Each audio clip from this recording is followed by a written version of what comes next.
வச்சு சோறு போடணும்னு எனக்கு எந்த தலையெழுத்தும் இல்ல. இப்ப நீ இவ்வளவு கூட்டிட்டு கிளம்புறியா இல்ல 2 பேரையும் கழுத்து பிடிச்ச வெளியில தள்ளவா?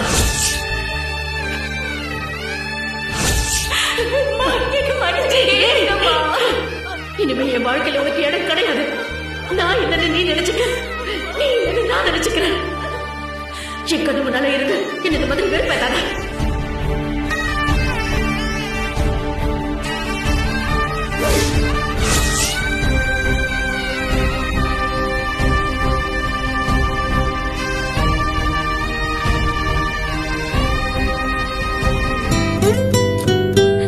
மயிலு, இன்னும் எவ்வளவு நேரம் மயில் இதே மாதிரி அழுதுகிட்டே இருக்க போற? எவ்வளவு அழுதாலும் என் வேதனை தீராது சார். எனக்கு இப்படி ஒரு சூழ்நிலை வரும், அம்மாவே என்ன வீட்டை விட்டு துரத்துவாங்கன்னா நான் கனவுல கூட நினைச்சு பார்த்தது இல்ல சார். நேத்து வரைக்கும் அம்மாவோட ஒரே நம்பிக்கையா நான் தான் இருந்தேன். இந்த குடும்பத்தோட ஆதாரமே நீதானே அம்மா அடிக்கடி சொல்லுவாங்க. ஆனா இன்னைக்கு அம்மாவுக்கு வேண்டாதவள ஆயிட்டேன். நீ பொண்ணே இல்லன்னு. மயிலு, மயிலு அழாத மயிலு, ப்ளீஸ் மயிலு. அதெல்லாம் அவங்க ஏதோ கோவத்துல சொல்ற வார்த்தை. இங்க பாரு, அவங்க சொல்றதெல்லாம் நீ பெருசா எடுத்துக்காத.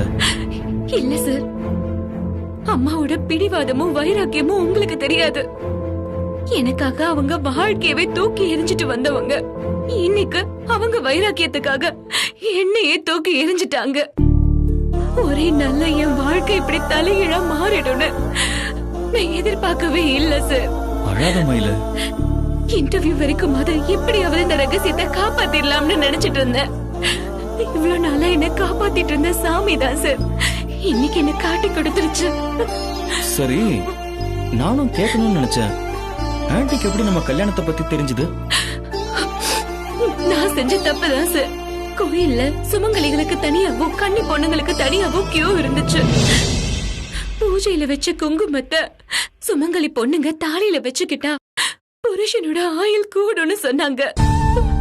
அம்மா பிரகாரத்தை சுத்திட்டு வர்றதுக்குள்ள நான் அதை முடிச்சிடலன்னு கியூல நின்ன சார். அப்பதான் அம்மா பாத்துட்டாங்க. மயிலு, ஒவ்வொரு தடவையும் உன்னோட வேதனைக்கும் கஷ்டத்துக்கும் நான் தான் காரணம் ஆயிடுறேன் மயிலு. இங்க பாரு, உன்னை இந்த கஷ்டத்துல இருந்தும் வேதனையில இருந்தும் வலியில இருந்தும் வெளியில கொண்டு வர கடமை எனக்கு இருக்கு. கண்டிப்பா நான் அதை செய்வேன், நீ கவலைப்படாத மயிலு. இதுவும் கடந்து போகும்னு சொல்லுவாங்கல்ல, அதைத்தான் மயிலு நாம இப்போ உறுதியா நம்பணும். இப்போ வெறும் வார்த்தையா இருக்கிறது கண்டிப்பா ஒரு நாள் நிஜமா மாறும் மயிலு. நான் அதை மாத்தி காட்டுறேன், என்ன நம்ப மயிலு. மயிலு, எனக்கு ஒரு விஷயம் மட்டும் புரியவே மாட்டேங்குது. நாம கல்யாணம் பண்ணிக்கிட்டாலும் மனசளவுல தான் புருஷன் பொண்டாட்டியா வாழ்ந்துகிட்டு இருக்கோம். ஆனா நிஜத்துல நாம இன்னும் வாழவே ஆரம்பிக்கல. உன்னோட கனவை நிறைவேற்றணுங்கிறதுக்காக தான் நாம 2 பேரும் உண்மையாவே ஓடிட்டு இருக்கோம்.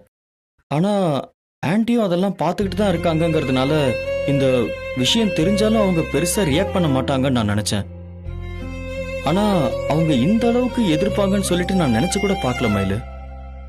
கல்யாணங்கிறது சாதாரண விஷயம் இல்ல சார். பெத்தவங்க பொண்ணை இன்னொரு வீட்டுக்கு தார வாத்து கொடுக்கற சடங்கு. ஊரை கூட்டி செய்ய வேண்டியத நம்ம திருட்டுத்தனமா செஞ்சிருக்கோம். அதை யாருக்கும் தெரியாம நாடகமாடி நம்ம மறைச்சிருக்கோம். அந்த கோபமும் வேதனையும் அம்மாவுக்கு இருக்கதானே செய்யும்.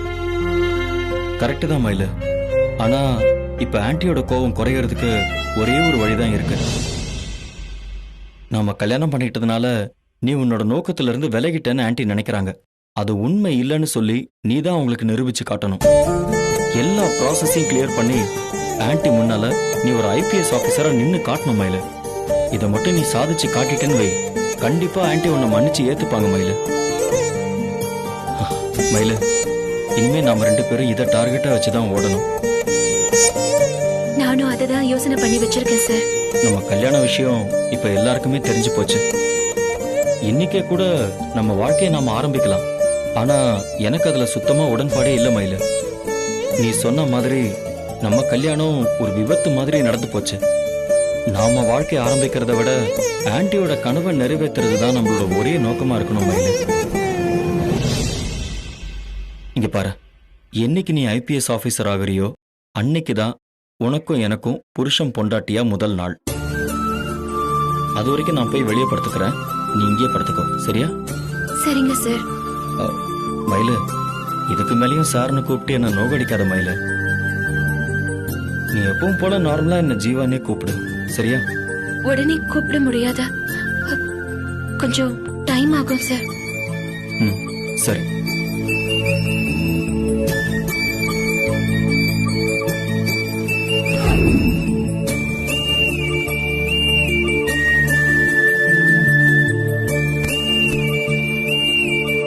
இங்க பாரு, இன்னைக்கு நடந்ததே நினைச்சு மனசு போட்டு குழப்பிக்கிட்டே இருக்காத, சரியா? இந்தா நிம்மதியா பாடு, எல்லாம் சரியாயிடும்.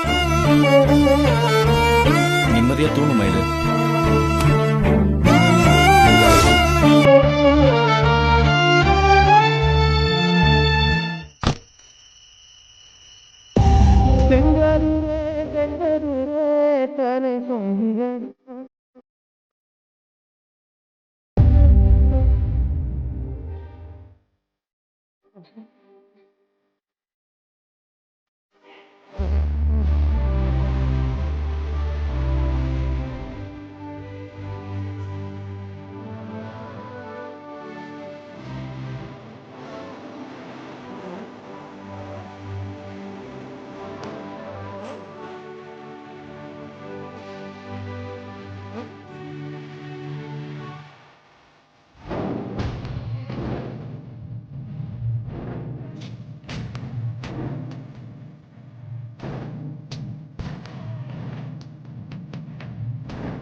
மயிலு, என்ன யோசிச்சுட்டு இருக்க? நேத்து தான் சார் டியூட்டிக்கு லீவ் ஆயிடுச்சு, இன்னைக்காவது டியூட்டிக்கு போகணும் சார். பாத்தியா மறுபடியும் சாரா? சாரி ஜீவா, சட்டுன்னு என்னால மாத்திக்க முடியல. இங்க பாரு, சீக்கிரமா மாத்திக்க முயற்சி பண்ண, சரியா? சரி, டியூட்டிக்கு போகணும்னா குளிச்சுட்டு கிளம்ப வேண்டியதானே, என்ன யோசிச்சுட்டு இருக்க? போட்டுக்கிறதுக்கு எனக்கு வேற ட்ரெஸ்ஸே இல்ல ஜீவா, என் யூனிஃபார்ம் கூட கீழே தான் இருக்கு.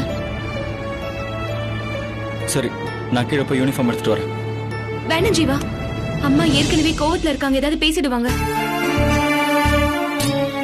மயிலு, என்ன ஏத்துக்காத வரைக்கும் நீயும் அப்படிதானே பேசுன, இப்ப ஆன்ட்டி பேசுறாங்க. இங்க பாரு, நம்மள அவங்க புரிஞ்சுக்கிற வரைக்கும் அவங்க ஏதாவது பேசிட்டு போட்டோம், அதை நினைச்சு நீ எதுவும் ஃபீல் பண்ணாத, நான் போயிட்டு வரேன். இல்ல ஜீவா, அதெல்லாம் ஒண்ணும் வேண்டாம், அடிக்கடி அங்க போய் பேச்சு வாங்கிக்க வேணாம். அடிக்கடி அவங்க முன்னால போய் நின்னு அவங்கள கோவப்படுத்தவும் வேணாம். கொஞ்ச நாளைக்கு அவங்க கண்ணில் படாம நம்ம விலகியே இருப்போம். சரி மயிலு, அப்ப ட்ரெஸ்ஸுக்கு என்ன பண்ண போற? அதான் யோசிக்கிறேன் ஜீவா.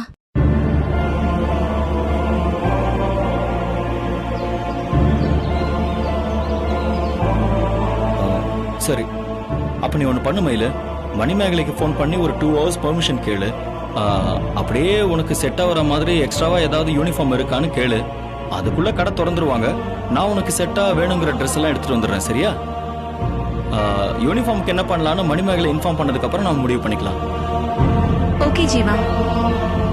மயிலுக்கு ட்ரெஸ் தேவையா இருக்கும் போல, அதுக்கு ஏதாவது ஏற்பாடு செய்யணுமே.